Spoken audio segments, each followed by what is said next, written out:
భూములు అక్రమంగా తరలిస్తూ కొన్ని ముఠాలు కోట్లు ఆర్జిస్తున్నాయి. ఉత్తరాంధ్రలో పదుల కేసుల్లో జైలుకు వెళ్ళొచ్చిన కింగ్పిన్ ఈ వ్యవహారంలో కీలకంగా వ్యవహరిస్తున్నాడు. పోలీసు రవాణా అధికారులకి ఫిర్యాదులందే. దీనిపై ఉత్తరాంధ్ర జిల్లాల ఎస్పీలతో సమీక్షించిన ఐజీ గోపీనాథ్ జెట్టి మామూలు తీసుకుని వదిలేస్తున్న పోలీసులపై సీరియస్ అయ్యారన్నటువంటి వార్తని హైలైట్ చేశారు.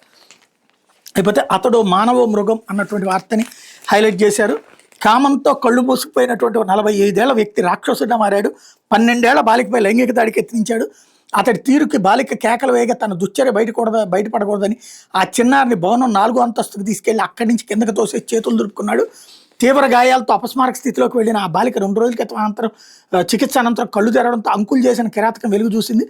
లేదంటే ఆ బాలిక ప్రమాదవశాత్తు భవనంపై నుంచి కిందకు పడిందని అనుకునేవాళ్ళు. తెలంగాణలోని ఖమ్మంలో జరిగిన ఈ దారుణ ఘటన వివరాలు. ఖమ్మం సమీపంలో మండలానికి చెందిన 12 ఏళ్ల బాలిక ఓ గురుకుల పాఠశాల చదువుతోంది. బాలిక తాత ఖమ్మంలోని ఓ అపార్ట్మెంట్లో వాచ్మెన్గా పనిచేస్తున్నారు. వేసవి సెలవుల నేపథ్యంలో ఆమె తాత ఇంటికి వచ్చింది.